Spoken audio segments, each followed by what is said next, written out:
ਵਾਹਿਗੁਰੂ ਜੀ ਕਾ ਖਾਲਸਾ ਵਾਹਿਗੁਰੂ ਜੀ ਕੀ ਫਤਿਹ। ਆਓ ਗੁਰੂ ਪਿਆਰੀ ਸਾਧ ਸੰਗਤ ਜੀ,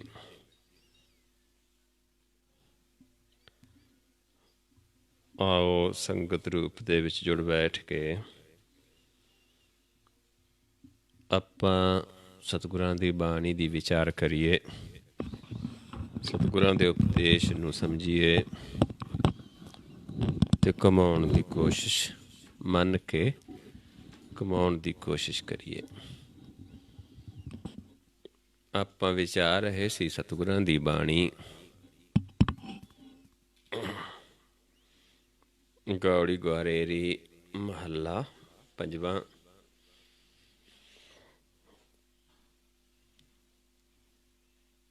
ਆਪਾਂ ਸਮਝਾ ਰਹੇ ਸੀ ਸਤਿਗੁਰੂ ਜੀ ਕਿ ਉਸ ਪ੍ਰਭੂ ਦੇ ਨਾਲ ਜਦੋਂ ਸਾਡਾ ਮਿਲਾਪ ਹੋ ਜਾਂਦਾ ਹੈ, ਫਿਰ ਸਾਨੂੰ ਇਹ ਸੋਝੀ ਹੋ ਜਾਂਦੀ ਹੈ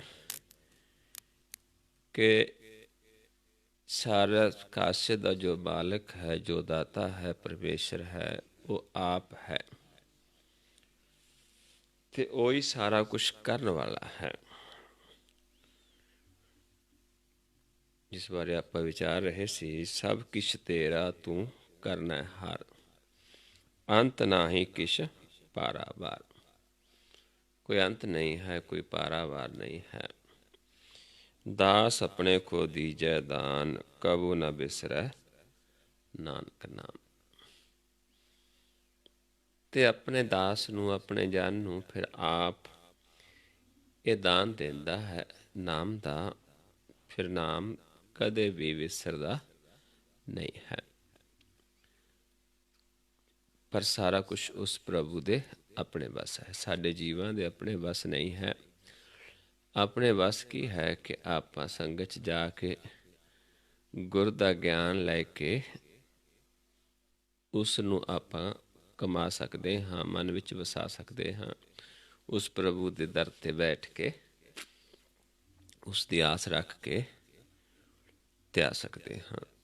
ਲੇਕਿਨ ਦਾਤਾ ਆਪ ਹੈ, ਆਪ ਕਿਰਪਾ ਕਰਦਾ ਹੈ, ਆਪ ਪ੍ਰਗਟ ਹੋਣਾ ਹੈ, ਅਚਿੰਤ ਆ ਕੇ ਮਨ ਵਿੱਚ ਵਸਦਾ ਹੈ। ਆਪ ਹੀ ਸਾਨੂੰ ਫਿਰ ਸਾਰਾ ਕੁਛ ਜੋ ਉਸਨੇ ਆਪਣੇ ਕੋਲ ਰੱਖਿਆ ਹੈ। ਪਰਮੇਸ਼ਰ ਨੇ ਦੋ ਵਸਤਾਂ ਆਪਣੇ ਕੋਲ ਰੱਖੀਆਂ ਨੇ, ਇੱਕ ਨਾਮ ਤੇ ਇੱਕ ਪੌਣ ਸਵਾਸ। ਉਸ ਤੋਂ ਬਿਨਾਂ ਸੰਸਾਰ ਦਾ ਸਾਰਾ ਕੁਛ ਹੀ ਕਾਲ ਦੇ ਸੁਪੁਰਦ ਕੀਤਾ ਹੋਇਆ ਹੈ। ਬੇਸ਼ੱਕ ਮਾਲਕ ਆਪ ਹੈ, ਲੇਕਿਨ ਉਹ ਕਾਲ ਦੁਆਰਾ ਦਿੰਦਾ ਹੈ ਤੇ ਇਹ ਸਵਾਸ ਦੇ ਕੇ ਸਭ ਨੂੰ ਪਾਲ ਹੀ ਰਿਹਾ ਹੈ ਤੇ ਨਾਮ ਦਾ ਗਿਆਨ ਆਪਣੇ ਜਨਾਂ ਦੁਆਰਾ ਦਿੰਦਾ ਹੈ। ਇਸ ਕਰਕੇ ਜਿਨ੍ਹਾਂ ਤੇ ਫਿਰ ਦਇਆ ਕਰਦਾ ਹੈ, ਕਿਰਪਾ ਕਰਦਾ ਹੈ, ਉਹਨਾਂ ਨੂੰ ਇਹ ਦਾਨ ਦਿੰਦਾ ਹੈ ਜੋ ਸਭ ਤੋਂ ਉੱਤਮ ਹੈ, ਸਭ ਤੋਂ ਸ੍ਰੇਸ਼ਟ ਹੈ, ਜਿਸ ਨੂੰ ਆਪਾਂ ਅਰਦਾਸ ਦੇ ਵਿੱਚ ਵੀ ਮੰਗਦੇ ਹਾਂ, ਦਾਨਾ ਸਿਰਦਾਨ ਨਾਮ ਦਾਨ। ਇੱਥੇ ਤੱਕ ਆਪਾਂ ਕੱਲ੍ਹ ਵਿਚਾਰ ਕੀਤੀ ਸੀ। ਆਓ ਅੱਗੇ ਆਪਾਂ ਵਿਚਾਰ ਕਰਦੇ ਹਾਂ। ਅਗਲਾ ਸ਼ਬਦ ਹੈ ਗੌੜੀ ਗੁਆਰੇਰੀ ਰਾਗ ਦਾ ਮਹੱਲਾ ਪੰਜਵੇਂ ਦਾ ਸ਼ਬਦ ਹੈ। ਔਰ ਹੋ ਪੰਕਤੀ ਪਹਿਲਾਂ ਵਿਚਾਰਦੇ ਹਾਂ। ਮਨ ਮੇਰੇ ਗਹੋ ਹਰ ਨਾਮ ਕਾ ਓਲਾ। ਸਮਝਾਉਂਦੇ ਨੇ ਮਨ ਨੂੰ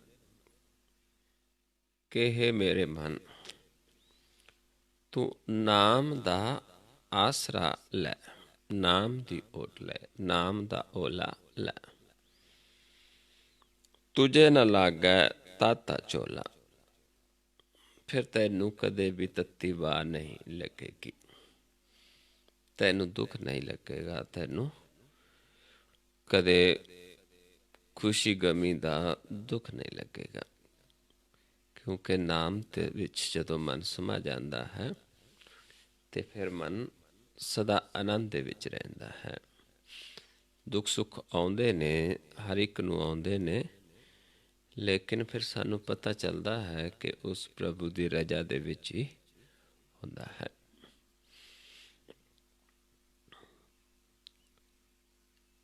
ਸ਼ਬਦ ਸ਼ੁਰੂ ਕਰਦੇ ਹਾਂ। ਅਨੇਕ ਯਤਨ ਨਹੀਂ ਹੋਤ ਛੁਟਾਰਾ। ਅਸੀਂ ਆਪਣਾ ਅਨੇਕ ਯਤਨ ਕਰ ਲਵੇ, ਸਾਡਾ ਮਨ ਇਸ ਤ੍ਰੈ ਗੁਣ ਮਾਇਆ ਤੋਂ ਨਹੀਂ ਛੁੱਟ ਸਕਦਾ। ਬਹੁਤ ਸਿਆਣਪ ਆਗਲ ਪਾਰਾ। ਆਪਣੀ ਸਿਆਣਪ ਦੇ ਨਾਲ ਸਮਾਂ ਤੇ ਮਨ ਹੋਰ ਭਾਰਾ ਹੋ ਜਾਂਦਾ ਹੈ, ਮਨ ਹੋਰ ਫਸ ਜਾਂਦਾ ਹੈ, ਛੁੱਟ ਨਹੀਂ ਸਕਦਾ। ਕਿਉਂਕਿ ਆਪਣੀ ਸਿਆਣਪ ਸੰਸਾਰ ਜਿਹੜਾ ਹੈ ਚਿੱਕੜ ਦੀ ਨਿਆਈ ਹੈ। ਚਿੱਕੜ ਦੇ ਵਿੱਚ ਜਦੋਂ ਕੋਈ ਜੀਵ ਫਸ ਜਾਂਦਾ ਹੈ, ਜੇ ਉਹ ਨਿਕਲਣ ਦੀ ਕੋਸ਼ਿਸ਼ ਕਰਦਾ ਹੈ, ਹੋਰ ਜ਼ਿਆਦਾ ਵਿੱਚ ਧੱਸਦਾ ਜਾਂਦਾ ਹੈ, ਜਿਸ ਨੂੰ ਆਪਾਂ ਦਲਦਲ ਵੀ ਕਹਿ ਦਿੰਦੇ ਹਾਂ। ਜਿਉਂ-ਜਿਉਂ ਆਪ ਜੋ ਯਤਨ ਕਰੇਗਾ, ਹੋਰ ਧੱਸਦਾ ਜਾਏਗਾ। ਇਸ ਕਰਕੇ ਜਦੋਂ ਜੀਵ ਦਲਦਲ ਦੇ ਵਿੱਚ ਫਸ ਜਾਂਦਾ ਹੈ ਤੇ ਉਹ ਫਿਰ ਦੂਜੇ ਜੀਵ ਦੀ ਸਹਾਇਤਾ ਮੰਗਦਾ ਹੈ, ਤੇ ਉਹ ਜੀਵ ਜਿਹੜਾ ਖੁਦ ਦਲਦਲ ਚੋਂ ਬਾਹਰ ਹੈ, ਉਹ ਉਸ ਦੀ ਸਹਾਇਤਾ ਕਰਕੇ ਉਸ ਨੂੰ ਕਿਸੇ ਤਰੀਕੇ ਦੇ ਨਾਲ ਕੋਈ ਬਾਹਰੋਂ ਸਹਾਰਾ ਦੇ ਕੇ ਖਿੱਚ ਸਕਦਾ ਹੈ, ਉਸ ਨੂੰ ਬਾਹਰ ਕੱਢ ਸਕਦਾ ਹੈ। ਉਹ ਵੀ ਤਾਂ ਜੇ ਆਪ ਉਹ ਦਲਦਲ ਦੇ ਵਿੱਚ ਨਹੀਂ ਵੜੇਗਾ। ਜੇ ਆਪ ਵੀ ਦਲਦਲ ਦੇ ਵਿੱਚ ਜਾ ਕੇ ਉਸ ਨੂੰ ਕੱਢਣ ਦੀ ਕੋਸ਼ਿਸ਼ ਕਰੇਗਾ, ਆਪ ਵੀ ਫਸ ਜਾਏਗਾ। ਇਸੇ ਤਰੀਕੇ ਜਿਹੜੀ ਬੰਧਨ ਨੇ, ਸੰਸਾਰਕ ਬੰਧਨ ਨੇ, ਇਹਨਾਂ ਦੇ ਵਿੱਚੋਂ ਜਦੋਂ ਆਪਣੀ ਸਿਆਣਪ ਨਾਲ ਜੀਵ ਕੋਸ਼ਿਸ਼ ਕਰਦਾ ਹੈ, ਚਾਹੇ ਉਹ ਬਾਣੀ ਪੜ੍ਹਦਾ ਹੈ, ਕੁਛ ਵੀ ਕਰਦਾ ਹੈ, ਹੋਰ ਫਸਦਾ ਜਾਂਦਾ ਹੈ, ਛੁੱਟ ਨਹੀਂ ਸਕਦਾ। ਹਰ ਕੀ ਸੇਵਾ ਨਿਰਮਲ ਹੇਤ। ਹੁਣ ਮਹਾਰਾਜ ਸਮਝਾਉਂਦੇ ਨੇ, ਜਿਹੜੀ ਹਰੀ ਦੀ ਸੇਵਾ ਹੈ, ਇਹ ਸੰਸਾਰਿਕ ਆਪਣੀ ਸਿਆਣਪ ਦੁਆਰਾ ਜਾਂ ਸੰਸਾਰੀ ਕਰਮਾਂ ਦੁਆਰਾ ਨਹੀਂ ਹੁੰਦੀ। ਕਿਉਂਕਿ ਹੋਰ ਯਤਨ ਨੇ, ਹੋਰ ਫਸਦੇ ਜਾਵਾਂਗੇ। ਇਹ ਤਾਂ ਨਿਰਮਲ ਹੇਤ ਹੈ, ਇਹ ਤਾਂ ਪਿਆਰ ਹੈ, ਉਹ ਵੀ ਧਿਆਨ ਦਾ। ਦ੍ਰਿਸ਼ਟੀ ਦੁਆਰਾ ਆਪਾਂ ਉਹਦੀ ਸੇਵਾ ਕਰ ਸਕਦੇ ਹਾਂ, ਨਦਰਾਂ ਦੁਆਰਾ ਸੇਵਾ ਕਰ ਸਕਦੇ ਹਾਂ। ਜਿਹਨੂੰ ਸਮਝਾਉਂਦੇ ਨੇ, ਨਦਰੀ ਸਤਿਗੁਰ ਸੇਵੀਐ ਨਦਰੀ ਸੇਵਾ ਹੋਏ। ਨਦਰਾਂ ਦੁਆਰਾ ਇਹ ਸੇਵਾ ਹੁੰਦੀ ਹੈ। ਪ੍ਰਭ ਕੀ ਦਰਗਾਹ ਸੋਭਾ ਸੇਤ। ਫਿਰ ਸਾਨੂੰ ਪ੍ਰਭੂ ਦੀ ਦਰਗਾਹ ਦੇ ਵਿੱਚ ਸੋਭਾ ਪ੍ਰਾਪਤ ਹੁੰਦੀ ਹੈ, ਜੇ ਅਸੀਂ ਉਹ ਨਿਰਮਲ ਸੇਵਾ ਕਰਦੇ ਹਾਂ, ਜਿਹੜੀ ਦ੍ਰਿਸ਼ਟੀ ਦੁਆਰਾ ਹੀ ਹੁੰਦੀ ਹੈ। ਉਹ ਵੀ ਜਦੋਂ ਗਿਆਨ ਦਾ ਸੁਰਮਾ ਲੈ ਕੇ ਆਪਾਂ ਕਰਦੇ ਹਾਂ, ਨਾਮ ਦਾ ਆਸਰਾ ਲੈਂਦੇ ਹਾਂ, ਉਹਦੇ ਦੁਆਰਾ ਫਿਰ ਗੁਰ ਦਾ ਗਿਆਨ ਲੈ ਕੇ ਕਮਾਉਂਦੇ ਹਾਂ। ਫਿਰ ਸਾਨੂੰ ਦਰਗਾਹ ਦੇ ਵਿੱਚ ਸੋਭਾ ਮਿਲਦੀ ਹੈ, ਜਦੋਂ ਆਪਾਂ ਨਿਰਮਲ ਸੇਵਾ ਕਰਦੇ ਹਾਂ, ਸਿਰਫ ਦੇਖ ਦੇਖ ਕੇ। ਉਸ ਤੋਂ ਬਿਨਾਂ ਹੋਰ ਯਤਨ ਕਰਾਂਗੇ, ਹੋਰ ਫਸਦੇ ਜਾਵਾਂਗੇ। ਜਿਉਂ ਬੋਹਿਤ ਪੈ ਸਾਗਰ ਮਾਹੇ। ਸਮਝਾਉਂਦੇ ਨੇ, ਜਿਵੇਂ ਬੇੜਾ ਹੈ, ਸਾਗਰ ਦੇ ਵਿੱਚ ਹੈ, ਉਹ ਬੇੜੇ ਤੇ ਚੜ੍ਹ ਕੇ ਆਪਾਂ ਸਾਗਰ ਚੋਂ ਪਾਰ ਜਾ ਸਕਦੇ ਹਾਂ। ਪਰ ਜੇ ਬੇੜਾ ਹੋਏਗਾ, ਇੱਥੇ ਬੇੜਾ ਕਿਹੜਾ ਹੈ? ਸ਼ਬਦ ਦਾ, ਗੁਰ ਸ਼ਬਦ ਦਾ। ਤੇ ਚੜ੍ਹਨਾ ਕਿਸ ਨੇ ਹੈ? ਸੁਰਤੀ ਨੇ। ਅੰਧਕਾਰ ਦੀਪਕ ਦੇ ਪਾਹੇ। ਜਿਵੇਂ ਅੰਧੇਰਾ ਹੈ, ਅੰਧੇਰੇ ਦੇ ਵਿੱਚ ਦੀਵਾ ਜਗਦਾ ਹੈ, ਚਾਨਣ ਹੋ ਜਾਂਦਾ ਹੈ। ਤੇ ਇੱਥੇ ਦੀਵਾ ਕਿਹੜਾ ਹੈ? ਗਿਆਨ ਦਾ, ਗੁਰ ਤੇ ਗਿਆਨ ਦਾ। ਜਿਵੇਂ ਆਪਾਂ ਸੁਖਮਨੀ ਸਾਹਿਬ ਦੀ ਬਾਣੀ ਦੇ ਵਿੱਚ ਪੜ੍ਹਦੇ ਹਾਂ ਕਿ ਜੇ ਆਪਾਂ ਕਹੀਏ ਪੱਥਰ ਨੂੰ ਪਾਣੀ ਦੇ ਵਿੱਚ ਤਰ ਜਾਏਗਾ, ਨਹੀਂ ਤਰ ਸਕਦਾ। ਜੇ ਕੋਈ ਜੀਵ ਕਹੇ ਵੀ ਮੈਂ ਪੱਥਰ ਨੂੰ ਲੈ ਕੇ ਤਾਰੀ ਲਾ ਕੇ ਪਾਰ ਚਲੇ ਜਾਵਾਂਗਾ, ਨਹੀਂ ਜਾ ਸਕਦਾ, ਕਿਉਂਕਿ ਪੱਥਰ ਉਸ ਨੂੰ ਵੀ ਡੁੱਬ ਲਏਗਾ। ਜੇ ਆਪਾਂ ਪੱਥਰ ਨੂੰ ਪਾਰ ਕਰਨਾ ਹੈ ਤੇ ਫਿਰ ਸਾਨੂੰ ਬੇੜੇ ਤੇ ਰੱਖ ਕੇ ਆਪਾਂ ਪੱਥਰ ਦੂਜੇ ਪਾਸੇ ਲਿਜਾ ਸਕਦੇ ਹਾਂ। ਪੱਥਰ ਵੀ ਤਰ ਸਕਦਾ ਹੈ, ਪਰ ਬੇੜੇ ਦੇ ਉੱਤੇ। ਇੱਦਾਂ ਹੀ ਸਮਝਾਉਂਦੇ ਨੇ ਸਤਿਗੁਰੂ ਜੀ, ਜਿਉਂ ਪਖਾਨ ਨਾਵ ਚੜ੍ਹ ਤਰੈ, ਤਿਉਂ ਪ੍ਰਾਣੀ ਗੁਰ ਚਰਨ ਲਗਤ ਨਿਸਤਰੈ। ਤੇ ਇੱਥੇ ਫਿਰ ਜੀਵ ਗੁਰ ਸ਼ਬਦ ਦੇ ਬੇੜੇ ਦੁਆਰਾ ਪਾਰ ਹੁੰਦਾ ਹੈ। ਇੱਦਾਂ ਹੀ ਸਮਝਾਉਂਦੇ ਨੇ, ਅੰਧੇਰਾ ਹੈ ਦੀਵਾ ਜਗੇ ਪ੍ਰਕਾਸ਼ ਹੋ ਜਾਂਦਾ ਹੈ, ਜਿਉ ਅੰਧਕਾਰ ਦੀਪਕ ਪ੍ਰਗਾਸ, ਗੁਰਦਰਸ਼ਨ ਦੇਖ ਮਨ ਹੋਏ ਬੇਕਾਸ। ਇੱਦਾਂ ਹੀ ਮਨ ਦੇ ਵਿੱਚ ਅੰਧੇਰਾ ਹੈ, ਗੁਰ ਦੇ ਦਰਸ਼ਨਾਂ ਦੁਆਰਾ ਪ੍ਰਕਾਸ਼ ਹੋ ਜਾਂਦਾ ਹੈ। ਅਗਨ ਸੀਤ ਕਾ ਲਾਹਸ ਦੁੱਖ। ਜਿਵੇਂ ਅਗਨ ਹੈ, ਜੀਵ ਨੂੰ ਠੰਡ ਲੱਗਦੀ ਹੈ ਤੇ ਜੀਵ ਅੱਗ ਦੁਆਰਾ ਸੇਕ ਲੈਂਦਾ ਹੈ ਤੇ ਠੰਡ ਦਾ ਦੁੱਖ ਖਤਮ ਹੋ ਜਾਂਦਾ ਹੈ। ਉਤਰ ਜਾਏ ਤੇਰੇ ਮਨ ਕੀ ਪਿਆਸ, ਨਾਮ ਜਪਤ ਮਨ ਹੋਵਤ ਸੁਖ। ਇੱਦਾਂ ਹੀ ਨਾਮ ਜਪਣ ਦੇ ਨਾਲ ਮਨ ਨੂੰ ਸੁਖ ਪ੍ਰਾਪਤ ਹੁੰਦਾ ਹੈ। ਜਿਵੇਂ ਡੁੱਬਦੇ ਨੂੰ ਭਵਸਾਗਰ ਦੇ ਵਿੱਚ ਬੇੜਾ ਮਿਲ ਜਾਵੇ, ਸਹਾਰਾ ਮਿਲ ਜਾਵੇ, ਜੀਵ ਸੁਖੀ ਹੋ ਜਾਂਦਾ ਹੈ। ਅੰਧੇਰੇ ਦੇ ਵਿੱਚ ਪ੍ਰਕਾਸ਼ ਹੋਵੇ, ਚਾਨਣ ਹੋ ਜਾਵੇ, ਜੀਵ ਸੁਖੀ ਹੋ ਜਾਂਦਾ ਹੈ। ਠੰਡ ਦੇ ਨਾਲ, ਸਰਦੀ ਨਾਲ ਦੁਖੀ ਹੈ ਤੇ ਅਗਨ ਮਿਲ ਜਾਵੇ ਤੇ ਜੀਵ ਸੁਖ ਮਹਿਸੂਸ ਕਰਦਾ ਹੈ ਕਿ ਹੁਣ ਠੰਡ ਤੋਂ ਛੁਟਕਾਰਾ ਮਿਲੇਗਾ। ਇੱਦਾਂ ਹੀ ਨਾਮ ਜਪਣ ਦੇ ਨਾਲ ਮਨ ਸੁਖੀ ਹੁੰਦਾ ਹੈ। ਉਤਰ ਜਾਏ ਤੇਰੇ ਮਨ ਕੀ ਪਿਆਸ, ਤੇ ਮਨ ਦੀ ਜਿਹੜੀ ਪਿਆਸ ਹੈ ਉਹ ਖਤਮ ਹੋ ਜਾਏਗੀ। ਪੂਰਨ ਹੋਵੇ ਸਗਲੀ ਆਸ, ਮਨ ਦੀ ਜਿਹੜੀ ਆਸਾ ਸੀ ਉਹ ਪੂਰੀ ਹੋਏਗੀ ਤੇ ਫਿਰ ਮਨ ਦੀ ਜਿਹੜੀ ਪਿਆਸ ਸੀ ਉਹ ਖਤਮ ਹੋ ਜਾਏਗੀ। ਡੋਲੇ ਨਾਹੀਂ ਤੁਮਰਾ ਚੀਤ, ਮਨ ਅਡੋਲ ਹੋ ਜਾਏਗਾ, ਚਿੱਤ ਅਡੋਲ ਹੋ ਜਾਏਗਾ। ਕਦੋਂ? ਜਦੋਂ ਉਸ ਪ੍ਰਭੂ ਦੇ ਨਾਲ ਜੁੜ ਜਾਏਗਾ, ਕਿਉਂਕਿ ਪ੍ਰਭੂ ਅਡੋਲ ਹੈ। ਜਿਵੇਂ ਭਗਤਾਂ ਨੇ ਦੱਸਿਆ ਕਿ ਅਸੀਂ ਜਦੋਂ ਓਟ ਲਈ ਉਸ ਪ੍ਰਭੂ ਦੀ ਨਾਮ ਦੀ, ਤੇ ਉਹ ਅਡੋਲ ਹੈ, ਇਸ ਕਰਕੇ ਅਸੀਂ ਵੀ ਡੋਲਾਂਗੇ ਨਹੀਂ, ਅਸੀਂ ਵੀ ਡਿੱਗਾਂਗੇ ਨਹੀਂ। ਜਿਹੜੀ ਮਾਇਆ ਹੈ, ਮਾਇਆ ਜਿਹੜੀ ਹੈ ਸੰਸਾਰਕ, ਇਹ ਸਾਰਾ ਹੀ ਡੋਲਦਾ ਹੈ। ਇੱਕ ਦਰਖਤ ਦੀ ਨਿਆਈ ਹੈ, ਸੰਸਾਰ ਜਿਹੜਾ ਹੈ ਇੱਕ ਦਰਖਤ ਦੀ ਨਿਆਈ ਹੈ ਤੇ ਪਰਮੇਸ਼ਰ ਤੇ ਉਸਦਾ ਨਾਮ ਇੱਕ ਪਹਾੜ ਦੀ ਤਰ੍ਹਾਂ ਹੈ। ਆਪਾਂ ਦੇਖਦੇ ਹਾਂ ਕਿ ਜਦੋਂ ਹਵਾ ਚੱਲਦੀ ਹੈ ਦਰਖਤ ਝੂਲਦੇ ਨੇ, ਤੇ ਜੇ ਅਸੀਂ ਦਰਖਤ ਦੇ ਉੱਤੇ ਚੜ੍ਹੇ ਹੋਵਾਂਗੇ, ਦਰਖਤ ਝੂਲੇਗਾ, ਉੱਪਰ ਜੀਵ ਵੀ ਝੂਲੇਗਾ। ਤੇ ਜੇ ਆਪਾਂ ਪਹਾੜ ਤੇ ਖੜੇ ਹੋਵਾਂਗੇ, ਹਵਾ ਵੀ ਚੱਲੀ ਜਾਵੇ, ਪਹਾੜ ਡੋਲਦਾ ਨਹੀਂ ਤੇ ਅਸੀਂ ਵੀ ਨਹੀਂ ਡੋਲਾਂਗੇ। ਇਸ ਕਰਕੇ ਮਹਾਰਾਜ ਸਮਝਾਉਂਦੇ ਨੇ, ਜੇ ਆਪਾਂ ਅਡੋਲ ਹੋਣਾ ਹੈ ਤਾਂ ਫਿਰ ਸਾਡਾ ਮਨ ਨਾਮ ਦੇ ਰੰਗ ਦੇ ਵਿੱਚ ਰੰਗਣਾ ਪੈਣਾ ਹੈ, ਕਿਉਂਕਿ ਮਾਇਆ ਦੇ ਵਿੱਚ ਮਨ ਡੋਲਦਾ ਹੈ, ਮਾਇਆ ਡੋਲਦੀ ਹੈ ਤੇ ਮਨ ਵੀ ਡੋਲਦਾ ਹੈ। ਜਿਹਨੂੰ ਮਹਾਰਾਜ ਸਮਝਾਉਂਦੇ ਨੇ, ਮਾਇਆ ਡੋਲੇ ਬਹੁ ਵਿਧੀ, ਮਨ ਲਪਟਿਓ ਤਹਿ ਸੰਗ। ਮੰਗਣ ਤੇ ਜੇ ਤੁਮ ਰੱਖੋ, ਨਾਨਕ ਨਾਮੇ ਰੰਗ। ਬਾਬਾ ਕਬੀਰ ਜੀ ਸਮਝਾਉਂਦੇ ਨੇ, ਤੂੰ ਮੇਰੀ ਓਟ ਪਰਬਤ ਹੈ ਸੁਆਮੀ, ਤੂੰ ਮੇਰ ਪਰਬਤ ਹੈ ਸੁਆਮੀ। ਓਟ ਗਹੀ ਮੈਂ ਤੇਰੀ, ਨਾ ਤੁਮ ਡੋਲੋ ਨਾ ਹਮ ਗਿਰਤੇ, ਰੱਖ ਲੀਨੀ ਹਰ ਮੇਰੀ। ਵੀ ਤੂੰ ਮੇਰਾ ਪਹਾੜ ਹੈ, ਪਰਬਤ ਹੈ, ਮੈਂ ਤੇਰੀ ਓਟ ਲਈ ਹੈ, ਨਾ ਤੂੰ ਡੋਲਦਾ ਤੇ ਨਾ ਅਸੀਂ ਗਿਰਾਂਗੇ, ਤੂੰ ਸਾਨੂੰ ਰੱਖ ਲਿਆ ਹੈ। ਬਾਣੀ ਪ੍ਰਭ ਕੀ ਸਭ ਕੋ ਬੋਲੇ, ਆਪ ਅਡੋਲ ਨਾ ਕਬਹੂ ਡੋਲੇ। ਇਸ ਕਰਕੇ ਫਿਰ ਮਨ ਵੀ ਸਾਡਾ ਡੋਲੇਗਾ ਨਹੀਂ, ਚਿੱਤ ਵੀ ਡੋਲੇਗਾ ਨਹੀਂ। ਅੰਮ੍ਰਿਤ ਨਾਮ ਜਪ ਗੁਰਮੁਖ ਮੀਤ, ਨਾਮ ਔ ਡੋਲੇ ਨਾਹੀਂ ਤੁਮਰਾ ਚੀਤ, ਅੰਮ੍ਰਿਤ ਨਾਮ ਜਪ ਗੁਰਮੁਖ ਮੀਤ।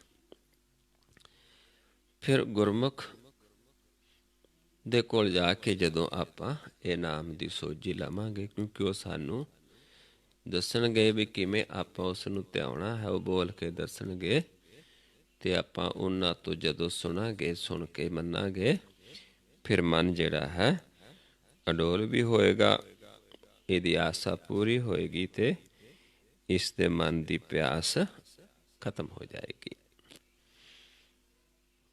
ਜਦੋਂ ਅਸੀਂ ਨਾਮ ਦਾ ਆਸਰਾ ਲੈ ਕੇ ਚੱਲਾਂਗੇ। ਨਾਮ ਔਖਦ ਸੋਈ ਜਨ ਪਾਵੈ।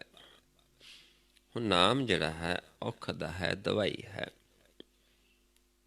ਕਿਸ ਦੀ? ਹਉਮੈ ਦੀ। ਕਿਉਂਕਿ ਹਉਮੈ ਹੈ ਜਿਹੜੀ ਸਾਨੂੰ ਵਾਰ-ਵਾਰ ਜਨਮ ਮਰਨ ਦੇ ਵਿੱਚ ਲੈ ਕੇ ਆਉਂਦੀ ਹੈ। ਤੇ ਜਿਹੜਾ ਨਾਮ ਹੈ ਇਹ ਦਵਾਈ ਹੈ, ਜਿਹਦੇ ਦੁਆਰਾ ਹਉਮੈ ਖਤਮ ਹੁੰਦੀ ਹੈ। ਪਰ ਇਸ ਨੂੰ ਉਹ ਜਨ ਪ੍ਰਾਪਤ ਕਰਦਾ ਹੈ ਕਰ ਕਿਰਪਾ ਜਿਸ ਆਪ ਦਿਵਾਵੈ। ਜਿਹਨੂੰ ਆਪ ਪ੍ਰਭੂ ਇਹ ਦਿਵਾਉਂਦਾ ਹੈ ਦਵਾਈ, ਉਹੀ ਇਸ ਦਵਾਈ ਨੂੰ ਲੈ ਕੇ ਕਮਾਉਂਦਾ ਹੈ ਤੇ ਮਨ ਪ੍ਰਕਾਸ਼ ਹੋ ਜਾਂਦਾ, ਹਉਮੈ ਖਤਮ ਹੋ ਜਾਂਦੀ ਹੈ ਤੇ ਗਿਆਨ ਪ੍ਰਗਟ ਹੋ ਜਾਂਦਾ ਹੈ, ਮਨ ਅਡੋਲ ਹੋ ਜਾਂਦਾ ਹੈ। ਹਰ ਹਰ ਨਾਮ ਜਾ ਕੈ ਹਿਰਦੈ ਵਸੈ, ਦੁਖ ਦਰਦ ਤਿਹ ਨਾਨਕ ਨਸੈ। ਜਿਨ੍ਹਾਂ ਦੇ ਹਿਰਦੇ ਦੇ ਵਿੱਚ ਨਾਮ ਵਸਿਆ ਹੈ, ਹਰੀ ਵਸਿਆ ਹੈ, ਉਹਨਾਂ ਦੀ ਸੰਗਤ ਦੇ ਵਿੱਚ ਜਾ ਕੇ ਗਿਆਨ ਲੈ ਕੇ ਫਿਰ ਸਾਡੇ ਮਨ ਦੇ ਜਿਹੜੇ ਦੁੱਖ ਦਰਦ ਨੇ, ਵਿਛੋੜੇ ਦਾ ਦੁੱਖ ਹੈ, ਜਮਾਂ ਦਾ ਡਰ ਹੈ, ਸਾਰਾ ਕੁਛ ਦੂਰ ਹੋ ਜਾਂਦਾ ਹੈ। ਪਰ ਕਦੋਂ? ਜਦੋਂ ਅਸੀਂ ਐਸੇ ਜਨਾਂ ਦੀ ਸੰਗਤ ਕਰਕੇ ਗਿਆਨ ਲੈ ਕੇ ਕਮਾਉਂਦੇ ਹਾਂ ਜਿਨ੍ਹਾਂ ਦੇ ਹਿਰਦੇ ਦੇ ਵਿੱਚ ਨਾਮ ਵਸਿਆ ਹੈ। ਕਿਵੇਂ ਵਸਿਆ ਹੈ? ਕਿਉਂਕਿ ਆਪ ਪ੍ਰਭੂ ਨੇ ਕਿਰਪਾ ਕੀਤੀ ਹੈ ਤੇ ਫਿਰ ਉਹਨਾਂ ਦਾ ਸੰਗ ਦਿੰਦਾ ਹੈ, ਜਿਨ੍ਹਾਂ ਨੂੰ ਦੁਆਉਂਦਾ ਹੈ ਆਪਣੇ ਜਨਾਂ ਦੁਆਰਾ ਆਪ, ਉਹ ਫਿਰ ਲੈ ਕੇ ਕਮਾ ਲੈਂਦੇ ਨੇ, ਮਨ ਵਿੱਚ ਵਸਾ ਲੈਂਦੇ ਨੇ।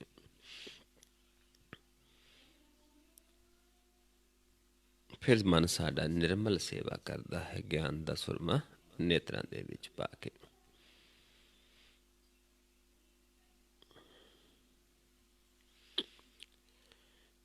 ਅਗਲਾ ਸ਼ਬਦ ਵਿਚਾਰਦੇ ਹਾਂ ਗੌੜੀ ਗੁਆਰੇਰੀ ਰਾਗ ਦੇ ਵਿੱਚ ਹੀ, ਮਹੱਲਾ ਪੰਜਵੇਂ ਦਾ ਸ਼ਬਦ ਹੈ। ਔਰ ਆਹੋ ਪੰਕਤੀ, ਬਿਨ ਹਰ ਭਜਨ ਦੇਖੂੰ ਬਿਲ ਲਾਤੇ। ਵੀ ਪ੍ਰਭੂ ਦੇ ਭਜਨ ਤੋਂ ਬਿਨਾਂ, ਉਸ ਦੀ ਬੰਦਗੀ ਤੋਂ ਬਿਨਾਂ ਅਸੀਂ ਲੋਕ ਬਿਲ ਲਾਉਂਦੇ ਦੇਖੇ ਨੇ। ਤ੍ਰਿਗ ਧਨ ਮਾਇਆ ਸੰਗ ਰਾਤੇ। ਵੀ ਜਿਨ੍ਹਾਂ ਦਾ ਮਨ ਉਸ ਪ੍ਰਭੂ ਦੇ ਭਜਨ ਤੋਂ ਵਿਛੜਿਆ, ਉਸ ਪ੍ਰਭੂ ਦੇ ਭਜਨ ਤੋਂ ਬੇਮੁਖ ਹੈ, ਤੇ ਉਹ ਬਿਲ ਲਾਉਂਦੇ ਦੇਖੇ ਨੇ ਸੰਸਾਰ ਦੇ ਵਿੱਚ। ਤੇ ਐਸੇ ਜਨਾਂ ਦਾ ਫਿਰ ਸਮਝਾਉਂਦੇ ਨੇ, ਕਿਉਂਕਿ ਕਿਉਂ ਵਿਛੜੇ ਨੇ ਉਸ ਪ੍ਰਭੂ ਤੋਂ, ਉਸ ਦੇ ਭਜਨ ਤੋਂ? ਕਿਉਂਕਿ ਮਾਇਆ ਦੇ ਨਾਲ ਜੁੜੇ ਨੇ। ਮਾਇਆ 'ਚ ਰਤਿਆ ਹੋਇਆ ਮਨ ਪ੍ਰਭੂ ਦੇ ਨਾਲ ਨਹੀਂ ਜੁੜਦਾ। ਪ੍ਰਭੂ ਦੇ ਵਿੱਚ ਰਤਿਆ ਹੋਇਆ ਮਨ ਮਾਇਆ ਦੇ ਨਾਲ ਨਹੀਂ ਜੁੜਦਾ। ਫਰਕ ਹੈ। ਕਿਉਂਕਿ ਸੰਸਾਰੀ ਜੀਵ ਨੇ ਜਿਹੜੇ, ਮਾਇਆ ਕੋਈ ਪੈਸਾ ਹੀ ਨਹੀਂ ਹੈ। ਮਾਇਆ ਸਰੀਰਾਂ ਤੋਂ ਸ਼ੁਰੂ ਹੋ ਜਾਂਦੀ, ਆਪਣੇ ਸਰੀਰ ਤੋਂ ਹੀ ਸ਼ੁਰੂ ਹੋ ਜਾਂਦੀ ਹੈ। ਜੇ ਕੋਈ ਜੀਵ ਆਪਣੇ ਹੀ ਤਨ ਨੂੰ ਸਿਰਫ ਪਾਲਣ ਪੋਸ਼ਣ ਤੱਕ, ਬਿਨਾਂ ਕੁਛ ਕਰਮ ਕੀਤੇ, ਬਿਨਾਂ ਇਸ ਨੂੰ ਕੋਈ ਦੁੱਖ ਦਿੱਤੇ, ਤਕਲੀਫ ਦਿੱਤੇ, ਪਾਲਣ ਪੋਸ਼ਣ ਤੱਕ ਹੈ, ਤੇ ਫਿਰ ਇਹ ਮਾਇਆ ਤੋਂ, ਇੱਥੋਂ ਹੀ ਜੀਵ ਫਸਣਾ ਸ਼ੁਰੂ ਹੋ ਜਾਂਦਾ ਹੈ। ਕਿਉਂਕਿ ਤਨ ਨੂੰ ਵੀ ਝੂਠ ਬੋਲ ਕੇ ਪਾਲਦਾ ਹੈ। ਤੇ ਮਹਾਰਾਜ ਸਮਝਾਉਂਦੇ ਨੇ ਸਾਨੂੰ ਕਿ ਇਹ ਜਿਹੜਾ ਸਰੀਰ ਹੈ, ਇਸ ਨੂੰ ਆਪਾਂ, ਕਿਉਂਕਿ ਹੱਥ ਪੈਰ ਦਿੱਤੇ ਨੇ, ਆਪਾਂ ਮਿਹਨਤ ਕਰਕੇ ਹੀ ਆਪਣੇ ਸਰੀਰ ਨੂੰ ਪਾਲਣਾ ਹੈ। ਝੂਠ ਬੋਲ ਕੇ, ਗੱਲਾਂ ਦੇ ਨਾਲ ਆਪਾਂ ਸਰੀਰ ਨਹੀਂ ਪਾਲਣਾ ਹੁੰਦਾ। ਕਿਉਂਕਿ ਇੱਕ ਦਿਨ ਇਸ ਸਰੀਰ ਨੇ ਵੀ ਸਾਡੇ ਮਨ ਦਾ ਸਾਥ ਛੱਡ ਜਾਣਾ ਹੈ। ਤੇ ਫਿਰ ਮਹਾਰਾਜ ਸਮਝਾਉਂਦੇ ਨੇ ਵੀ ਕਾਹਦੀ ਪ੍ਰੀਤੀ ਹੈ ਸਾਡੀ। ਜਿਹਨੇ ਸਾਡਾ ਇੱਕ ਦਿਨ ਸਾਥ ਛੱਡ ਦੇਣਾ ਹੈ। ਮਨ ਨੇ ਜਦੋਂ ਜਾਣਾ ਸੰਸਾਰ 'ਚੋਂ, ਤਨ ਨੇ ਵੀ ਇਸ ਦਾ ਸੰਗ ਨਹੀਂ ਕਰਨਾ। ਜੋ ਤਨ ਉਪਜੋ ਸੰਗ ਹੀ, ਸੋ ਵੀ ਸੰਗ ਨਾ ਹੋਇਆ। ਇਸ ਕਰਕੇ ਮੇਰਾ ਸਮਝਾਉਂਦੇ, ਕਾ ਕੋ ਤਨ ਧਨ ਸੰਪਤ ਕਾਕੀ। ਤਨ ਵੀ ਵਿੱਚ ਆਇਆ ਹੈ, ਧਨ ਹੈ ਧਨ। ਕਾਸਿਓ ਨਿਹੋ ਲਗਾਹੀ, ਜੋ ਦੀਸੇ ਸੋ ਸਗਲ ਵਿਨਾਸ਼ ਹੈ। ਜਿਉ ਬਾਦਰ ਕੀ ਛਾਈ। ਇੱਥੋਂ ਖੇਲ ਸ਼ੁਰੂ ਹੋ ਜਾਂਦਾ ਮਾਇਆ ਦਾ, ਤਨ ਤੋਂ, ਸਾਡੇ ਤੋਂ। ਤੇ ਮਹਾਰਾਜ ਸਮਝਾਉਂਦੇ ਨੇ, ਕਾਇਆ ਹੰਸ ਕਿਆ ਪ੍ਰੀਤ ਹੈ, ਜੇ ਪਿਆ ਹੀ ਛੱਡ ਜਾਏ। ਕਹਿੰਦੇ ਕਾਹਦਾ ਪ੍ਰੇਮ ਹੈ ਇਹ? ਮਨ ਤੇ ਕਾਇਆ ਤੇ ਹੰਸ। ਹੰਸ ਮਨ ਹੈ। ਇੱਕ ਦਿਨ ਇਹ ਟੁੱਟ ਜਾਣਾ ਹੈ। ਇਸ ਨੂੰ ਕੂੜ ਬੋਲ ਕਿਆ ਖਵਾਲੀ ਹੈ, ਜੇ ਚੱਲਦਿਆਂ ਨਾਲ ਨਾ ਜਾਏ। ਕਹਿੰਦੇ ਫਿਰ ਇਸ ਨੂੰ ਕੂੜ ਬੋਲ ਕੇ ਕਿਉਂ ਖਵਾਈਏ ਅਸੀਂ? ਇਹਨੇ ਤਾਂ ਸਾਡਾ ਸਾਥ ਛੱਡ ਦੇਣਾ। ਸਾਡਾ ਜਦੋਂ ਅਸੀਂ ਜਾਣਾ, ਇਹ ਤਾਂ ਇੱਥੇ ਰਹਿ ਜਾਣਾ ਹੈ। ਕਾਇਆ ਮਿੱਟੀ ਅੰਧ ਹੈ, ਪੁੱਛੋ ਪੌਣਾ ਜਾਏ। ਪੌਣਾ ਪੁੱਛੋ ਜਾਏ। ਕਹਿੰਦੇ ਪੌਣ ਨੂੰ ਪੁੱਛ ਕੇ ਦੇਖੋ, ਇਹ ਜਿਹੜਾ ਸਰੀਰ ਹੈ ਇੱਕ ਮਿੱਟੀ ਹੈ। ਸਿਰਫ ਉਦੋਂ ਤੱਕ ਇਹ ਚੱਲਦਾ ਹੈ ਜਦੋਂ ਤੱਕ ਇਸ ਵਿੱਚ ਜੋਤ ਹੈ ਤੇ ਇਸ ਨੂੰ ਸਵਾਸ ਆਉਂਦਾ ਹੈ। ਜਿਸ ਦਿਨ ਜੋਤ ਨਿਕਲ ਗਈ ਤੇ ਇਹ ਮਿੱਟੀ ਹੋ ਜਾਣੀ ਹੈ। ਇਸ ਕਰਕੇ ਸਮਝਾਉਂਦੇ ਨੇ ਬਈ ਅਸੀਂ ਦੇਖੇ ਨੇ, ਫਿਰ ਇਹ ਸਰੀਰ ਵੀ ਤਨ ਤ੍ਰਿਗ ਹੈ। ਤ੍ਰਿਗ ਤਨ ਮਾਇਆ ਸੰਗਰਾਤੇ। ਜਿਹੜਾ ਮਨ ਮਾਇਆ ਨਾਲ ਰਤਿਆ ਹੋਇਆ ਹੈ, ਉਹਦਾ ਸਰੀਰ ਵੀ, ਤਨ ਵੀ, ਤੇ ਇਹ ਸੰਸਾਰਿਕ ਤਨ, ਸਾਰਾ ਕੁਛ ਹੀ ਉਹਦੇ ਵਾਸਤੇ ਤਿਰਕਾਰ ਹੈ। ਜੇ ਉਸ ਪ੍ਰਭੂ ਨੂੰ ਅਸੀਂ ਵਿਛੜੇ ਹਾਂ ਤੇ ਮਾਇਆ ਕਰਕੇ ਬਿਲ ਲਾਉਂਦੇ ਹਾਂ।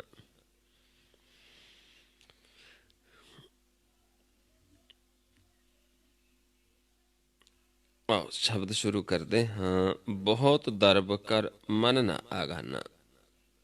ਧਨ ਦੌਲਤ ਵੀ, ਮਾਇਆ ਵੀ ਬਹੁਤ ਹੋ ਜਾਵੇ, ਮਨ ਨਹੀਂ ਤ੍ਰਿਪਤ ਹੁੰਦਾ। ਕਿਉਂਕਿ ਮਨ ਤਾਂ ਤ੍ਰਿਪਤ ਹੋਣਾ ਹੈ ਨਾਮ ਦੇ ਨਾਲ। ਮਨ ਦਾ ਭੋਜਨ ਨਾਮ ਹੈ ਤੇ ਤ੍ਰਿਪਤ ਹੋਣਾ ਚਾਹੁੰਦਾ ਹੈ ਮਾਇਆ ਦੇ ਨਾਲ। ਤੇ ਮਹਾਰਾਜ ਸਮਝਾਉਂਦੇ ਨੇ, ਨਹੀਂ ਤ੍ਰਿਪਤ ਹੋ ਸਕਦਾ। ਅਨੇਕ ਰੂਪ ਦੇਖ ਨਹਿ ਪਤੀ ਅੰਨਾ। ਅਨੇਕਾਂ ਰੂਪਾਂ ਨੂੰ ਦੇਖ ਕੇ ਵੀ ਮਨ ਸ਼ਾਂਤ ਨਹੀਂ ਹੁੰਦਾ। ਪੁੱਤਰ ਕਲੱਤਰ ਉਲਝਿਓ ਜਾਨ ਮੇਰੀ। ਤੇ ਜੀਵ ਉਲਝਿਆ ਹੈ ਪਰਿਵਾਰ ਦੇ ਨਾਲ, ਕਿ ਮੇਰਾ ਪਰਿਵਾਰ ਹੈ, ਮੇਰਾ ਪੁੱਤਰ ਹੈ, ਮੇਰੀ ਪਤਨੀ ਹੈ, ਮੇਰੀ ਧੀ ਹੈ। ਇਹ ਜਾਣ ਕੇ ਮਨ ਉਲਝਿਆ ਹੈ। ਉਹ ਬਿਨਸ ਹੈ ਉਹ ਭਸਮ ਕੀ ਢੇਰੀ।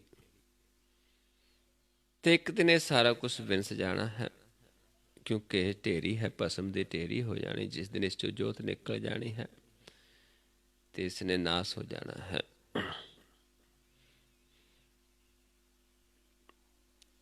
ਜਿਉ ਬਗਾਰੀ ਕੈ ਸਿਰ ਦੀਜੈ ਦਾਮ। ਉਹ ਖਸਮੈ ਕੇ ਗ੍ਰਹਿ ਉਨ ਦੁਖ ਸਾਮ। ਹੁਣ ਸਮਝਾਉਂਦੇ ਨੇ, ਬੇਗਾਰੀ ਹੁੰਦਾ ਜਿਹੜਾ ਬੇਗਾਰ ਕਰਨੇ ਵਾਲਾ, ਜਿਹੜਾ ਪੈਸੇ ਲੈ ਕੇ ਕਰਮ ਕਰਦਾ ਹੈ। ਕੋਈ ਵੀ, ਜਿਵੇਂ ਆਪਾਂ ਦੇਖਦੇ ਹਾਂ ਸਟੇਸ਼ਨਾਂ 'ਤੇ ਕੁਲੀ ਹੁੰਦੇ ਆਪਣੇ ਘਰ ਦੇ ਵਿੱਚ, ਕੋਈ ਜੀਵ ਆ ਕੇ ਪੈਸਿਆਂ ਨਾਲ ਕੰਮ ਕਰਦਾ ਹੈ, ਉਸਨੂੰ ਬੇਗਾਰੀ ਕਹਿੰਦੇ ਨੇ। ਹੁਣ ਬੇਗਾਰੀ ਦੇ ਸਿਰ 'ਤੇ ਆਪਾਂ ਬਹੁਤ ਕੁਛ ਵਜਨ ਰੱਖ ਦਈਏ। 5 ਨੋਟਾਂ ਦੀ ਚਕਾ ਦੇਈਏ ਵੀ ਲੈ ਮੇਰੇ ਘਰ ਰੱਖਿਆ। ਕੋਈ ਮਾਲਕ ਹੈ ਵੀ ਆ ਚੱਕ, ਆ ਸਮਾਨ ਸਾਡਾ ਕਰ ਛੱਡਿਆ। ਤੇ ਉਸਨੇ ਕੀਮਤੀ ਚੀਜ਼ ਵੀ ਚੱਕੀ ਹੋਵੇ, ਪਰ ਉਸਨੂੰ ਕੀ ਪਾ, ਕਿਉਂਕਿ ਉਹ ਤਾਂ ਕਿਸੇ ਦੀ ਹੈ। ਏਦਾਂ ਇੱਥੇ ਸਾਰਾ ਕੁਛ ਪਰਮੇਸ਼ਰ ਦਾ ਹੈ। ਮਨ ਵਜਨ ਚੱਕੀ ਫਿਰਦਾ ਹੈ ਤੇ ਅੰਤ ਸਮੇਂ ਇਸ ਨੂੰ ਪਤਾ ਚੱਲਦਾ ਹੈ ਕਿ ਇਹ ਮੇਰਾ ਨਹੀਂ ਕੁਛ ਵੀ, ਇਹ ਤਾਂ ਉਸ ਪ੍ਰਭੂ ਦਾ ਹੈ।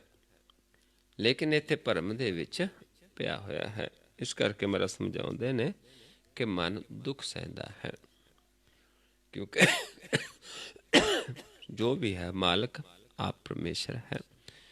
ਤੇ ਮਨ ਇੱਕ ਵਿਗਾਰੀ ਦੀ ਤਰ੍ਹਾਂ ਖੁਸ਼ ਰਹਿੰਦਾ, ਮੇਰੇ ਕੋਲ ਇਹ ਹੈ। ਅੰਤ ਸਮੇਂ ਪਤਾ ਚੱਲਦਾ ਵੀ ਇਹ ਤੇਰਾ ਨਹੀਂ ਹੈ। ਜਿਉਂ ਸੁਪਨੇ ਹੋਏ ਬੈਸਤ ਰਾਜਾ। ਜਿਵੇਂ ਸਮਝਾਉਂਦੇ ਨੇ ਕਿ ਮਨ ਸੁਪਨਾ ਦੇਖੇ, ਸੁਪਨੇ 'ਚ ਰਾਜਾ ਬਣ ਜਾਵੇ। ਇੱਦਾਂ ਹੀ ਇੱਥੇ ਸੰਸਾਰ ਦੇ ਵਿੱਚ ਸੰਸਾਰਿਕ ਰਾਜ ਭਾਗ ਨੂੰ ਹੀ ਆਪਣਾ ਸਮਝਦਾ ਹੈ, ਰਾਜਾ ਬਣਦਾ ਹੈ। ਨੇਤਰ ਪਸਾਰੈ ਤਾਂ ਨਿਰਾਰਥ ਕਾਜਾ। ਲੇਕਿਨ ਸੁਪਨੇ ਤੋਂ ਬਾਅਦ ਜਦੋਂ ਅੱਖ ਖੁੱਲ੍ਹਦੀ ਹੈ, ਫਿਰ ਪਤਾ ਲੱਗਦਾ ਵੀ ਇਹ ਤਾਂ ਸੁਪਨਾ ਸੀ, ਮੈਂ ਰਾਜਾ ਨਹੀਂ ਸੀ, ਮੈਂ ਤਾਂ ਸੁਪਨਾ ਦੇਖ ਰਿਹਾ ਸੀ। ਇੱਦਾਂ ਹੀ ਜੀਵ ਸੰਸਾਰ ਦੇ ਵਿੱਚ ਕਿਸੇ ਨੂੰ ਰਾਜ ਮਿਲਿਆ ਹੈ, ਕਿਸੇ ਨੂੰ ਕੁਛ ਮਿਲਿਆ ਹੈ, ਉਹ ਸਮਝਦਾ ਵੀ ਮੈਂ ਰਾਜਾ ਹਾਂ, ਪਰ ਸੁਪਨਾ ਦੇਖ ਰਿਹਾ, ਕਿਉਂਕਿ ਰਾਜਾ ਨਹੀਂ ਹੈ। ਰਾਜਾ ਇੱਕੋ ਪਰਮੇਸ਼ਰ ਹੈ। ਜਾਂ ਜਦੋਂ ਮਨ ਨਾਮ ਨਾਲ ਜੁੜ ਜਾਂਦਾ, ਉਸ ਪ੍ਰਭੂ ਨਾਲ ਜੁੜ ਜਾਂਦਾ ਹੈ, ਫਿਰ ਸਾਡਾ ਮਨ ਵੀ ਰਾਜਾ ਬਣਦਾ ਹੈ। ਫਿਰ ਉਹ ਸੁਪਨਾ ਨਹੀਂ ਦੇਖਦਾ, ਫਿਰ ਸੱਚ ਨੂੰ ਦੇਖਦਾ ਹੈ। ਜਿਉਂ ਰਾਖਾ ਖੇਤ ਉੱਪਰ ਪਰਾਏ। ਜਿਵੇਂ ਕੋਈ ਰਖਵਾਲਾ ਹੋਵੇ, ਪਰਾਏ ਖੇਤ ਤੇ ਰਾਖੀ ਕਰਦਾ ਹੋਵੇ, ਤੇ ਕੰਮ ਕਰਨਾ ਉਸ ਦੀ ਰਾਖੀ ਹੈ, ਆਪ ਹੀ ਬੇਲੋੜਾ ਹੀ ਉਸ ਦਾ ਮਾਲਕ ਬਣਦਾ ਜਾਵੇ, ਤੇ ਫਿਰ ਕੀ ਹੋਏਗਾ? ਇੱਕ ਦਿਨ, ਕਿਉਂਕਿ ਰਾਖਾ ਤਾਂ ਉਸ ਨੂੰ ਰੱਖਿਆ ਹੈ, ਅੱਜ ਰਾਖਾ ਰੱਖਿਆ ਹੋਇਆ ਮਾਲਕ ਨੇ, ਕੱਲ੍ਹ ਨੂੰ ਹਟਾ ਵੀ ਸਕਦਾ ਹੈ, ਪਰ ਖੇਤ ਤਾਂ ਮਾਲਕ ਦਾ ਰਹਿਣਾ ਹੈ। ਇੱਦਾਂ ਹੀ ਇਹ ਸਰੀਰ ਜਿਹੜਾ ਹੈ, ਮਨ ਇਸ ਨੂੰ ਆਪਣਾ ਸਮਝੀ ਬੈਠਾ ਹੈ, ਸੰਸਾਰ ਨੂੰ ਆਪਣਾ ਸਮਝੀ ਬੈਠਾ ਹੈ, ਤੇ ਇੱਕ ਦਿਨ ਇਸ ਨੇ ਚਲੇ ਜਾਣਾ, ਕਿਉਂਕਿ ਸਭ ਕੁਛ ਇੱਥੇ ਪਿਆ ਰਹਿਣਾ ਹੈ, ਲੇਕਿਨ ਮਨ ਨੂੰ ਜਾਣਾ ਪੈਣਾ ਹੈ।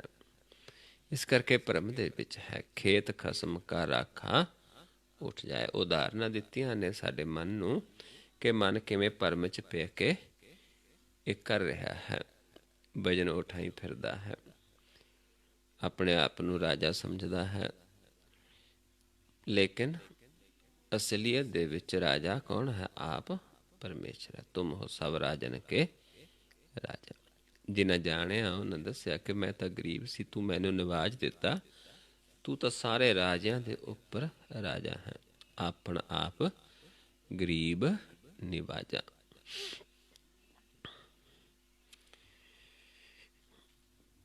ਉਸ ਖੇਤ ਕਾਰਨ ਰਾਖਾ ਕੜੈ।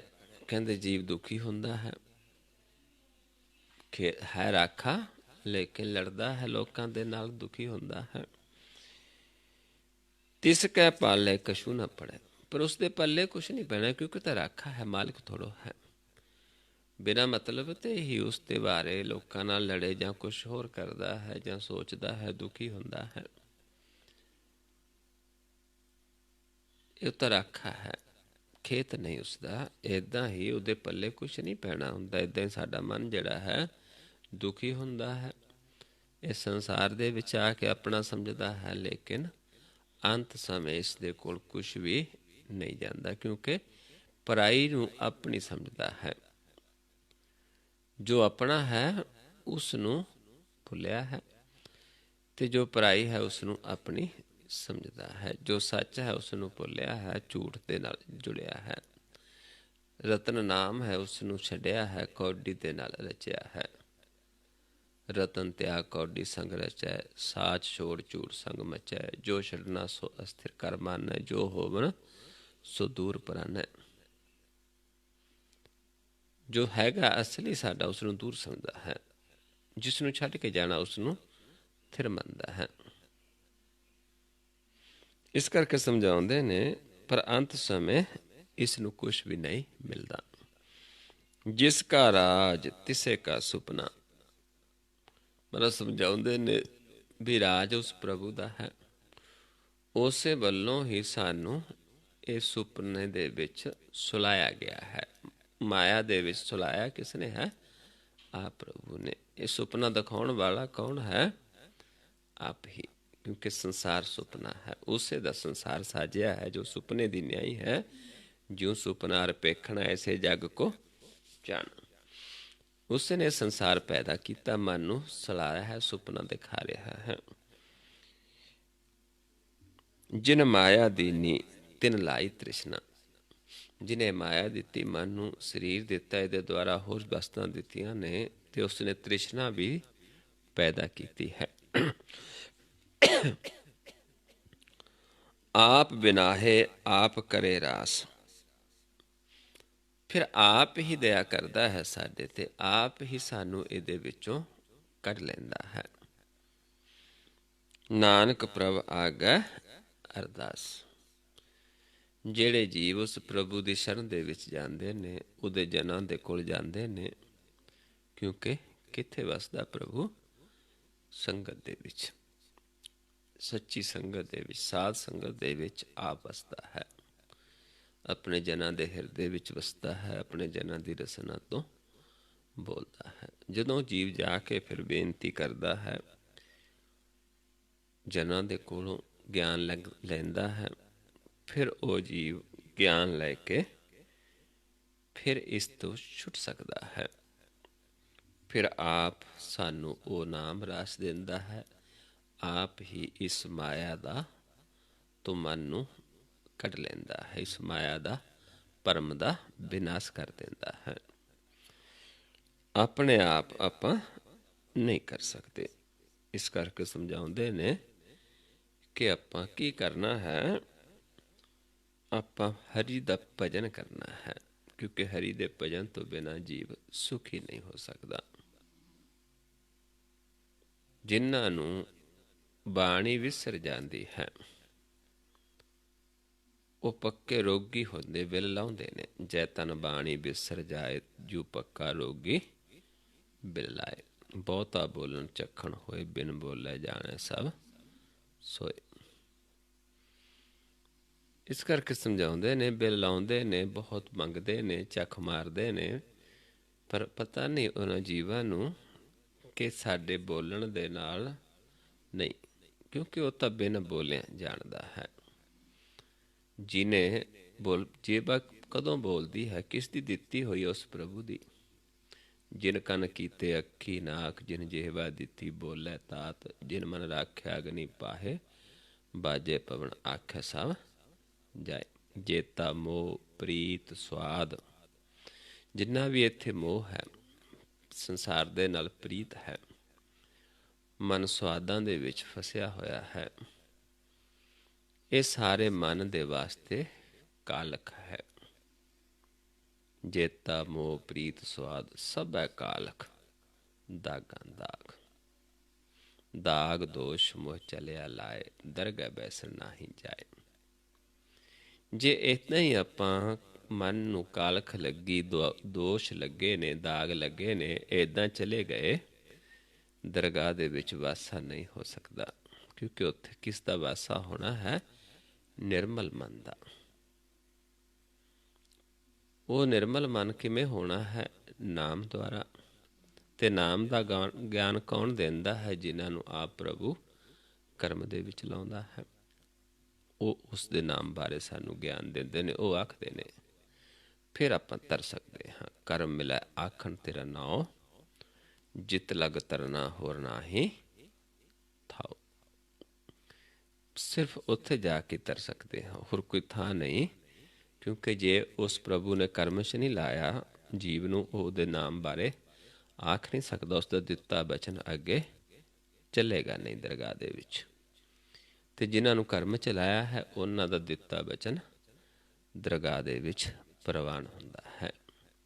ਜਿਵੇਂ ਆਪਾਂ ਦੇਖਦੇ ਹਾਂ ਸੰਸਾਰ ਦੇ ਵਿੱਚ ਕਿਸੇ ਦੂਜੇ ਦੇਸ਼ ਦਾ ਅੰਬੈਸਡਰ ਦੂਜੇ ਦੇਸ਼ ਵਿੱਚ ਆਉਂਦਾ ਹੈ। ਜਿਵੇਂ ਆਪਣੇ ਦੇਸ਼ ਦੇ ਵਿੱਚ ਬਹੁਤ ਸਾਰੇ ਬਾਹਰਲੇ ਕੰਟਰੀਆਂ ਦੇ ਅੰਬੈਸੀਆਂ ਖੁੱਲ੍ਹੀਆਂ ਨੇ, ਉਹਨਾਂ ਵੱਲੋਂ ਨਿਯੁਕਤ ਕੀਤੇ ਹੋਏ ਅੰਬੈਸਡਰ, ਨਿਯੁਕਤ ਕੀਤੇ ਮੁਲਾਜ਼ਮ ਅੰਬੈਸੀਆਂ ਦੇ ਵਿੱਚ ਕੰਮ ਕਰਦੇ ਨੇ। ਅਤੇ ਜੇ ਉਹ ਆਪਣੇ ਪਾਸਪੋਰਟ 'ਤੇ ਵੀਜ਼ਾ ਲਗਾ ਦਿੰਦੇ ਨੇ, ਅਤੇ ਆਪਾਂ ਨੂੰ ਉਸ ਦੇਸ਼ ਦੇ ਵਿੱਚ ਐਂਟਰੀ ਹੋ ਜਾਂਦੀ ਹੈ। ਬੰਦੇ ਨੇ ਨਾਲ ਨਹੀਂ ਜਾਣਾ, ਅੰਬੈਸਡਰ ਨੇ ਨਾਲ ਨਹੀਂ ਜਾਣਾ, ਮੁਲਾਜ਼ਮ ਕਿਸੇ ਨੇ ਨਾਲ ਨਹੀਂ ਜਾਣਾ। ਸਾਡੇ ਪਾਸਪੋਰਟ ਦੇ ਉੱਤੇ ਇੱਕ ਉਹਨਾਂ ਨੇ ਵੀਜ਼ਾ ਲਾ ਦੇਣਾ ਹੈ, ਇੱਕ ਸਟਿੱਕਰ ਲਾ ਦੇਣਾ ਹੈ, ਅਤੇ ਉਹ ਉਸ ਦੇਸ਼ ਦੇ ਵਿੱਚ ਪ੍ਰਵਾਨ ਹੈ। ਇੱਦਾਂ ਹੀ ਇੱਥੇ ਪ੍ਰਭੂ ਜਿਨ੍ਹਾਂ ਨੂੰ ਕਰਮ ਚਲਾਉਂਦਾ ਹੈ, ਉਹ ਸਾਡੀ ਮੱਤ ਦੇ ਉੱਤੇ ਇੱਕ ਗੁਰ ਦੀ ਮੱਤ ਦਾ ਮੋਹਰ ਲਗਾ ਦਿੰਦੇ ਨੇ। ਜਦੋਂ ਅਸੀਂ ਆਪਣੀ ਮੱਤ 'ਤੇ ਗੁਰ ਦੇ ਮੋਹਰ ਲਵਾ ਲੈਂਦੇ ਹਾਂ, ਗੁਰ ਗਿਆਨ ਦੀ, ਅਤੇ ਫਿਰ ਸਾਡਾ ਦਰਗਾਹ ਦੇ ਵਿੱਚ ਸਾਨੂੰ ਕੋਈ ਰੋਕ ਨਹੀਂ ਸਕਦਾ। ਸਾਡਾ ਉੱਥੇ ਪ੍ਰਵਾਨ ਹੈ, ਫਿਰ ਆਪਾਂ ਤਰ ਸਕਦੇ ਹਾਂ। ਇਸ ਕਰਕੇ ਮਹਾਰਾਜ ਸਮਝਾਉਂਦੇ ਨੇ, ਕਰਮ ਮਿਲੈ ਆਖਣ ਤੇਰਾ ਨਾਂ, ਜਿਤ ਲਗ ਤਰਨਾ ਹੋਰ ਨਾਹੀ ਥਾਉ। ਸੋ ਆਓ ਗੁਰਮੁਖ ਪਿਆਰਿਓ, ਆਓ ਹੁਣ ਆਪਾਂ ਨਾਲ ਨਾਲ ਗਿਆਨ ਲੈ ਕੇ ਆਪਾਂ ਵਾਸਾ ਕਰਨਾ ਹੈ ਆਪਣੇ ਘਰ ਦੇ ਵਿੱਚ, ਜਿੱਥੇ ਆਪਾਂ ਸਦਾ ਵਸ ਸਕਦੇ ਹਾਂ। ਜੀ ਚਾਹੇ, ਜਿਵੇਂ ਆਪਾਂ ਬਹੁਤ ਵਾਰੀ ਸੁਣਿਆ ਹੈ ਕਿ ਕੁਛ ਫਿਲਮਾਂ ਦੇ ਵਿੱਚ ਤੁਸੀਂ ਦੇਖਿਆ ਹੋਵੇਗਾ, ਇੱਛਾਧਾਰੀ ਨਾਗ। ਇੱਛਾਧਾਰੀ ਕੀ ਹੁੰਦੇ ਨੇ? ਤਾਂ ਆਪਣੀ ਇੱਛਾ ਹੈ ਕਿ ਆਪਾਂ ਮਾਇਆ, ਨਾਗ ਕੀ ਹੈ? ਨਾਗਣ ਕਿਸ ਨੂੰ ਕਿਹਾ? ਮਾਇਆ ਨੂੰ। ਆਪਣੀ ਇੱਛਾ ਹੈ ਕਿ ਆਪਾਂ ਮਾਇਆ 'ਚ ਆਉਣਾ ਹੈ, ਆਪਣੀ ਇੱਛਾ ਹੈ ਆਪਾਂ ਮਾਇਆ ਤੋਂ ਰਹਿਤ ਲੈ ਕੇ ਉਸ ਪ੍ਰਭੂ 'ਚ ਵਸਣਾ ਹੈ। ਲੇਕਿਨ ਇੱਕ ਵਾਰੀ ਸਾਨੂੰ ਇਸ ਤਨ ਦੇ ਵਿੱਚ ਆਉਣਾ ਪਏਗਾ, ਪੌਣ 'ਚ ਮਿਲਣਾ ਪਏਗਾ। ਪੌਣ 'ਚ ਮਿਲ ਕੇ ਫਿਰ ਸਾਡੀ ਇੱਛਾ ਹੈ ਕਿ ਆਪਾਂ ਸੰਸਾਰ 'ਚ ਰਹਿਣਾ ਹੈ ਕਿ ਨਿਰੰਕਾਰ 'ਚ ਰਹਿਣਾ ਹੈ। ਆਪਣੀ ਇੱਛਾ 'ਤੇ ਨਿਰਭਰ ਹੋ ਜਾਂਦਾ ਹੈ। ਇਸ ਕਰਕੇ ਜਦੋਂ ਆਪਣਾ ਵਾਸਾ ਆਪਣੇ ਘਰ 'ਚ ਹੋ ਜਾਂਦਾ ਹੈ, ਫਿਰ ਸਾਡੀ ਇੱਛਾ ਹੁੰਦਾ ਕਿ ਅਸੀਂ ਕਿੱਥੇ ਵਸਣਾ ਹੈ, ਸੰਸਾਰ 'ਚ ਵਸਣਾ ਹੈ, ਕੁਝ ਸਮੇਂ ਵਾਸਤੇ ਆਉਣਾ ਹੈ, ਫਿਰ ਨਿਰੰਕਾਰ 'ਚ ਵਸਣਾ ਹੈ। ਲੇਕਿਨ ਆਪਾਂ ਉੱਥੇ ਆਵਣ ਜਾਵਣ ਬਣਾ ਲੈਣਾ, ਉੱਥੇ ਵਾਸਾ ਕਰ ਲੈਣਾ ਹੈ। ਫਿਰ ਜੀ ਚਾਹੇ ਇੱਧਰ ਆ ਜਾਈਏ ਇੱਕ ਛਿਨ ਵਿੱਚ, ਇੱਧਰ ਆ ਸਕਦੇ ਇੱਕ ਛਿਨ ਵਿੱਚ, ਆਪਣੇ ਘਰ ਵੀ ਜਾ ਸਕਦੇ ਹਾਂ। ਜੀਵਨ ਮਰੈ, ਜਿਵੇਂ ਸਮਝਾਉਂਦੇ, ਜੀਵਤ ਮਰੈ ਮਰੈ ਫੁਨ ਜੀਵੈ, ਐਸੇ ਸੁਨ ਸਮਾਇਆ, ਅੰਜਨ ਮਾਹੇ ਨਿਰੰਜਨ ਪਾਈਐ, ਬਹੁਰ ਨ ਪਵਜਲ ਪਾਇਆ। ਅੰਜਨ 'ਚ ਰਹਿ ਕੇ ਨਿਰੰਜਨ ਨੂੰ ਪਾ ਕੇ ਫਿਰ ਇੱਛਾ ਹੈ ਸਾਡੀ। ਆਓ ਆਪਾਂ ਹੁਣ ਅਭਿਆਸ ਕਰੀਏ।